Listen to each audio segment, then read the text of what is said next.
Hello বন্ধুরা, আমি সুস্মিতা। নতুন আরও একটা ব্লগ ভিডিওতে সবাইকে স্বাগত জানাই। কে কোথা থেকে দেখছো এবং কেমন আছো অবশ্যই কিন্তু কমেন্ট করে জানিও। তো সকালবেলা ঘুম থেকে উঠে পড়েছি। উঠে এখন আমার যে গাছগুলো আছে সেইগুলোতে একটু জল দিচ্ছি। আর দিনটা ছিল হচ্ছে রবিবার। এখন রবিবার আর প্রত্যেকটা দিনের মতন অভ্যাসই হয়ে গেছে সকাল সকাল ঘুম থেকে ওঠা। তাই রবিবার বলে যে সকাল 8টায় ঘুম থেকে উঠবো এরকম কোনো ব্যাপার নেই। তো ওই যেমন সকালবেলা উঠে পড়ি 6টা সাড়ে 6টায়, তো সেরকমই উঠে গাছগুলোতে একটু জল দিয়ে আমি এখানে একটু এক্সারসাইজ করে নিচ্ছি। তো তারপরে আবার আজকে থেকে শুরু করেছি এই লেবু জল খাওয়াটা। এই লেবু জলটা জানেন তো, আমার যখন ওয়েট প্রায় 67 ছিল তখন থেকে তখন কোনো রকম কোনো ডায়েটও করতাম না, কিছুই করতাম না, কিন্তু এই লেবু জলটা কন্টিনিউ 3 থেকে 4 বছর আমি কন্টিনিউ রেগুলার খেতাম। হয়তো সব কিছু মিস হতো কিন্তু লেবু জলটা হতো না।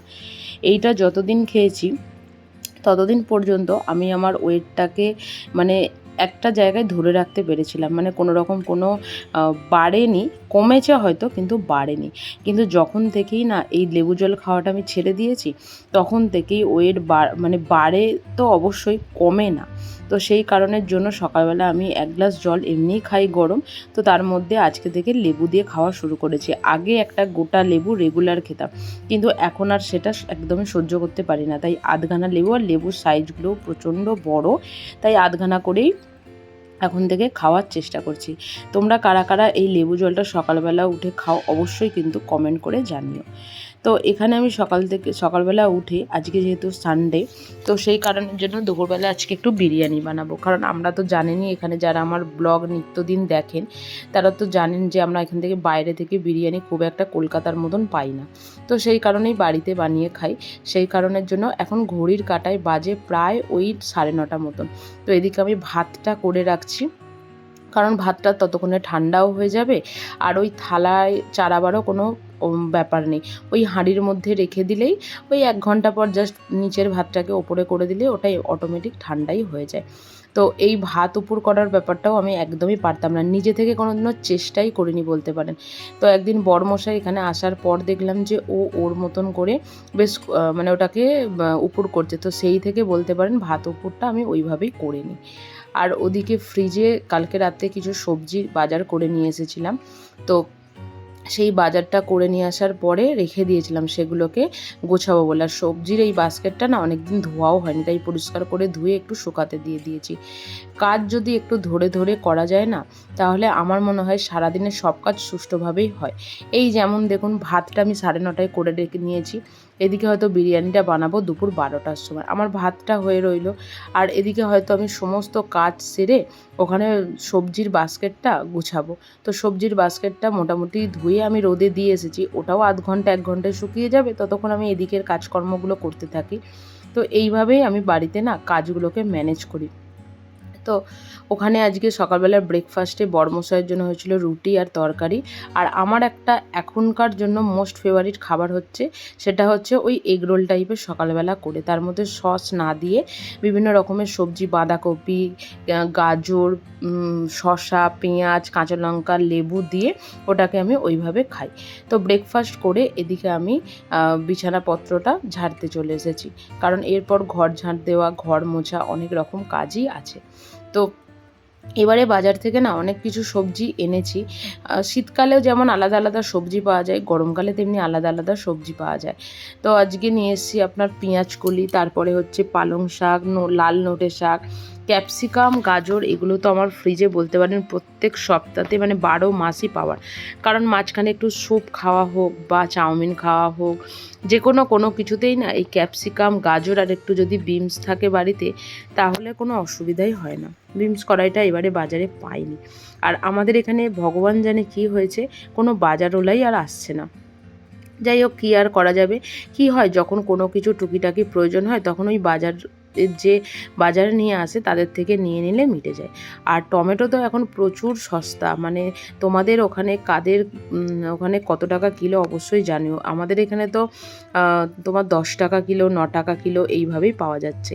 তো আমার এক দাদা সবজি ব্যবসা করে, সে বলছিল নাকি সে 5 টাকা কিলো টমেটো বিক্রি করেছে। এত কম দামে টমেটো আমি বোধহয় কোনো দিনও খাইনি। এর আগের বছর একবার মনে আছে, টমেটো প্রায় 100 টাকা কিলো হয়ে গেছিলো। বাপরে বাপ, প্রচুর টাকা দাম। তো এদিকে আমি সবজির যে বাস্কেটটা সেটাকেও খুব ভালোভাবে এখানে গুছিয়ে নিচ্ছি। গাজর, ওদিকে হচ্ছে নোটে শাক, পালং শাক, ক্যাপসিকাম সব কিছু। আর ফুলকপি বাঁধাকপিটা না ওখানে একদমই আর জায়গা হবে না, সেই কারণের জন্য ওগুলোকে আলাদা করে রাখছি। আর ধনে পাতাটাকে এইভাবে যদি সংরক্ষণ করে রাখা যায় না, খুব ভালো। আমার এক বন্ধু বলছিল সে নাকি ধনে পাতার ওই লাস্টের দিকে গোড়াগুলোকে কেটে টিফিন বক্সের মধ্যে খবরের কাগজ দিয়ে রেখে দেয়, তাতে নাকি ধনে পাতা আরও ভালো থাকে। জানি না, আমিও একদিন ট্রাই অবশ্যই করব। এদিকে আমার সবজিটা মোটামুটি গোছানো হয়ে গেছে। তো আজকে আমি তোমাদের সাথে চিকেন বিরিয়ানির রেসিপিটা পুরোপুরিভাবে শেয়ার করব। এখানে আমি প্রায় 6 পিস মতন চিকেন নিয়ে নিয়েছি। তো চিকেনটাতে আমি লেবু, তার মধ্যে নুন, অল্প করে গুঁড়ো লঙ্কা গুঁড়ো, এখানে তোমরা কাশ্মীরি লঙ্কার গুঁড়োও ব্যবহার করতে পারো, আর খুব অল্প পরিমাণে একটু বিরিয়ানি মশলা দিয়ে এটাকে ম্যারিনেট আমি করে রাখি না, মেখেই আমি ওটাকে ভাজতে দিয়ে দিই। তোমরা চাইলে ম্যারিনেট করে রাখতে পারো, কোনো অসুবিধা নেই। এরপর কড়ার মধ্যে সাদা তেল দিয়ে আমি এখানে বেরেস্তাটা বানিয়ে নিচ্ছি নুন দিয়ে। তো এই বিরিয়ানি বানানোর অনেক গল্প আছে। একবার আমরা পিকনিক করেছিলাম সবাই মিলে, প্রায় 10 জন মিলে, প্রায় 3 কিলো চাল রান্না করা হয়েছিল। 3 কিলো চাল, আর হাঁড়িটা হয়ে গেছিলো বেশ ছোট। ওপরের ভাতগুলো হলেও নিচের ভাতগুলো একদমই কাঁচা রয়ে গেছিলো, তো সেটা একদমই খাওয়া যায়নি। বিরিয়ানিটা আমি বহু বলতে পারো আজকে প্রায় 4-5 বছর ধরে চেষ্টা করে করে এখন একটু নিজেদের খাবার মতন বেশ ভালো হয়। বাইরে তো আর কিনে খেতে পারি না, দোকানের টেস্ট আর পাই না, ওই বাড়িতে যেটা হয় সেটাই। তো ওদিকে আমার বেরেস্তাটা ভাজা হয়ে গেছে, আর ওই কড়ার মধ্যে অল্প আরও একটু তেল দিয়ে সেখানে চিকেনগুলোকে ভেজে নিয়েছি। তোমরা চাইলে আরও বেশি পরিমাণে এখানে তেল দিতে পারো। আমি যেহেতু তেলটা একটু খাবারে না একটু কম ব্যবহার করার চেষ্টা করি। এবার কিছু কিছু রান্না আছে যেগুলোতে কম তেল ব্যবহার করলে হয় না, সেক্ষেত্রে তো তেল দিতেই হয়। ঠিক এই রকমই যতটা পরিমাণ কম পেরেছি বা যতটা পরিমাণ পেরেছি আমি এখানে তেল দিয়ে ভেজে নিয়েছি। তো চিকেনগুলো আমার ভাজা হয়ে গেছে। ওই তেলের মধ্যেই যে বেরেস্তাটা ভেজে রেখেছিলাম সেখান থেকে অল্প একটু বেরেস্তা আর আলু দিয়ে তার মধ্যে দিয়ে দিচ্ছে হচ্ছে আদা বাটা আর রসুন বাটা, আর তার উপর থেকে দিয়ে দেবো হচ্ছে একটু কেওড়া জল আর গোলাপ জল আর হচ্ছে বিরিয়ানি মশলাটা দিয়ে এই মশলাটা কষানোর কোনো ব্যাপার নেই।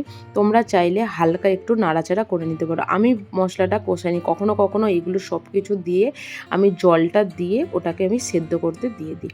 অনেকেই দেখেছি প্রেশার কুকারে আলু সেদ্ধ করো, আমি নিজে করতাম আগে প্রেশার কুকারে আলু সেদ্ধ করে নিয়ে তারপর ভাজা করতাম। আমার মনে হয় এইভাবে যদি আলুটা সেদ্ধ করা যায় না, ভীষণ ভালো লাগে। তো আলুটা যখন দেখা যায় যে প্রায় 60% 70% হয়ে গেছে, তখন ওর মধ্যে চিকেনটাকে আমি এখানে দিয়ে দিই। তো অনেকেই যারা বড় বড় শেফ বা যারা খুব ভালো বিরিয়ানি বানাতে পারো তারা মোটামুটি সবাই বলে যে মোটামুটি 90% বা 80% আলুটা যদি কুক হয়ে যায় তাহলে সেক্ষেত্রে ওটাকে তুলে না। আমি তো মোটামুটি পুরো 100%ই কুক করে তবেই ওটাকে তুলি আর কি। এরপরে মাংস আর আলুটাকে আলাদাভাবে তুলে নেবার পরে যে তার গ্রেভিটা ছিল সেটাকে ছাঁকনি দিয়ে ভালো করে ছেঁকে নিয়েছি। আর ওই যে ওর যে বেরেস্তা বা আদা রসুনের যে পেস্টটা ছিল সেটা ফেলে দিয়েছি। তো এদিকে ছেঁকে নেওয়া গ্রেভিটা কড়ার মধ্যে দিয়ে দিলাম। এরপর নিচে আমি দিয়ে দেবো এখানে হচ্ছে চিকেনগুলোকে নিচে দিচ্ছি, তার মধ্যে বড় বড় যে সাইজের আলুগুলো ছিল সেগুলো আমি এখানে দিয়ে দিচ্ছি। তো আমি সমস্ত আলুটাই এখানে নিচে দিয়ে দিই, কিন্তু আজকে 2 পিস আলু একটু ছোটো সাইজের কাটা হয়েছে, আর আলুগুলো পুরোপুরিভাবে যেহেতু সেদ্ধ হয়েছে সেই কারণের জন্য ওই দুটো আলুকে আমি একটু ওপরেই দেবো। তো ওপর থেকে এখানে দিয়ে দিলাম হচ্ছে বেশ কিছুটা টক দই। খোয়া ক্ষীর থাকলে তোমরা খোয়া ক্ষীর দিতে পারো। এখানে খোয়া ক্ষীর তো আমি বাইরে পাই না, আমাকে বাড়িতেই বানাতে হয়। তো 2-1 বার আমি বাড়িতে বানিয়েছিলাম, তো সব সময় তো আর ভালো লাগে না, তাই আজকে আর খোয়া ক্ষীরটা দিইনি। ওপর থেকে দিয়ে দিলাম একটু বিরিয়ানি মশলা।